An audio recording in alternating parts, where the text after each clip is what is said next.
Olá, bom dia.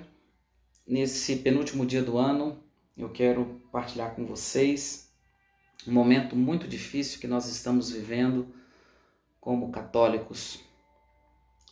E é um momento onde a igreja, além das perseguições externas, mas também dos problemas internos que ela tem. E o maior problema da Igreja Católica hoje, dentro do contexto dela, chama-se teologia da libertação. Porque a teologia da libertação, ela quer distorcer a verdadeira mensagem que traz o Evangelho de Cristo. A teologia da libertação, ela tenta pregar um Jesus revolucionário, ela tenta pregar um Jesus socialista, mas esse Jesus nunca existiu. Se Jesus, no tempo que ele esteve aqui, humanamente falando, ele não promoveu uma revolução social, muito menos agora. E até biblicamente é muito tranquilo, afirmar que Jesus não é um libertador social. E isso se dá ao fato quando ele estava diante de Pilatos, quando Pilatos o questiona se ele era rei, a resposta dele é muito clara. Isso pode ser observado no Evangelho de São João, no capítulo 18, no versículo 36, que vai dizer exatamente aquilo que os teólogos da libertação não entenderam. O meu reino não é deste mundo. Se o meu reino fosse deste mundo, os meus guardas lutariam para que eu não fosse entregue aos judeus. Mas o meu reino não é daqui. E Pilatos ainda indagou, quis insistir. Então tu és rei? Jesus respondeu: tu dizes que eu sou rei. Eu nasci e vim ao mundo para isto, para dar testemunho da verdade. E todo aquele que é da verdade escuta a minha voz. Jesus Cristo é a verdade. E a teologia da libertação é a verdadeira enganação. Porque Jesus, ele é um salvador de almas. Em outros episódios, até mesmo quando os apóstolos, melhor dizendo, os discípulos questionavam sobre a questão dos pobres, de pegar o dinheiro para os pobres, Jesus era muito enfático: os pobres sempre terão contigo, conosco, eu não. Então, existe uma balela muito grande. E é interessante quando a gente observa a atitude, dos teólogos da libertação. Eles se preocupam muito mais com questões políticas e sociais. Eu tenho acompanhado alguns padres escrevendo nas redes sociais e vejo que eles fazem, de cada 10 postagens, 11 postagens contra o governo, por exemplo, do Bolsonaro.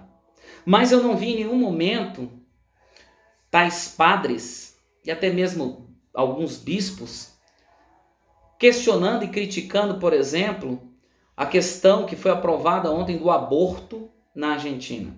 Não vi. Sinceramente, não vi ninguém questionar isso. Mas questionar sobre todas as outras coisas, questões de política, questões ambientais. Então, muito pouco se fala da alma, muito pouco se fala do pecado, muito pouco se fala da salvação. São pobres espiritualmente. Eu diria para vocês que são cegos guiando outros cegos. Aliás, tem gente que compartilha disso. Esse que é o grande problema. Isso é um grande perigo. E nós temos que lutar contra isso.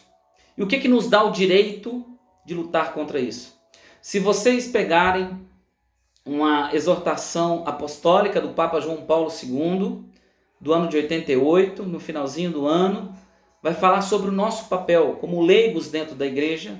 O nome dessa exortação apostólica chama-se Christi Fidelis Laici. Vai falar do papel que o leigo tem, do papel que o leigo desempenha, pelo menos deveria desempenhar, dentro da igreja.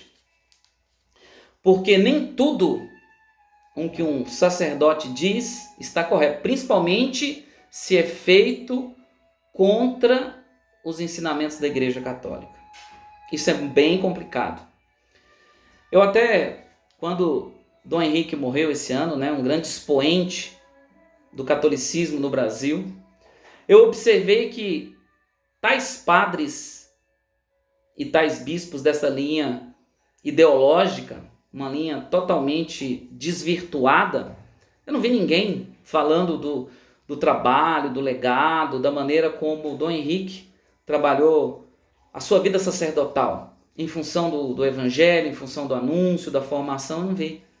Porque esse tipo de sacerdote, eles são anticlericais, eles são contra as estruturas, né? Eles querem reformar até isso, na verdade, né? Eu diria para vocês que são até anarquistas do ponto de vista ideológico, né? São anticlericais. Então nós temos que ter cuidado com as falas, mensagens subliminares. Uma coisa que me chamou muita atenção, eu vi um artigo um pouco mais, uns 4 meses, 5 meses atrás, onde um padre falava que a igreja não poderia voltar a ser a mesma depois da pandemia.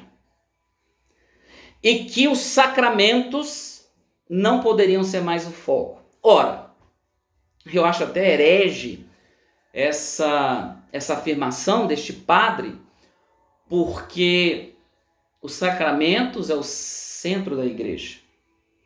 A Eucaristia é o centro da igreja. Se nós tirarmos os sacramentos, seja os da iniciação, da confirmação, todos os sacramentos que nós temos, se eles não forem aquilo que norteia a nossa igreja, lógico, né? Jesus Cristo sempre, os sacramentos sempre apontam para Jesus Cristo, ela sim ficará muito pobre mesmo. Como que a gente identifica esse tipo de sacerdote? São mais politizados, menos espiritualistas, são contra as estruturas, geralmente são pobres quando vão falar das coisas de Deus, tem muitos argumentos voltados mais para a parte social, né? Para a parte política da coisa, mas são pobres espiritualmente. E distorcem a verdade e os ensinamentos de Jesus Cristo. Então, muito cuidado, porque nós temos que lutar contra isso. Hoje, ser um conservador, do ponto de vista católico, é quase um crime, né? A gente tem sido perseguido de todos os lados. Então, você como leigo, você tem que fazer a diferença, você tem que colocar não o seu ponto de vista, mas a sua fé, porque aqui eu não estou falando nada que esteja fora do catecismo, da sagrada tradição e do magistério da igreja. Temos que lutar contra o câncer da teologia da libertação. Temos que lutar contra isso. Recentemente fomos pegos de surpresa, onde a CNBB até soltou, né, um documento justificando o injustificável, onde ela concordava em relação às visitas íntimas para os menores infratores, né? Um absurdo, né? Um absurdo, e eles querendo justificar o injustificável. Não dá para ser assim, tá? Aliás, os padres teólogos da libertação deveriam ser mais São João Maria Vianney, apontar os caminhos dos céus e não apontar o caminho do socialismo, da política e das urnas, porque esse não é o objetivo. Jesus veio primeiro para libertar a nossa alma, o nosso coração. Tudo mais virá por acréscimo. Um abraço.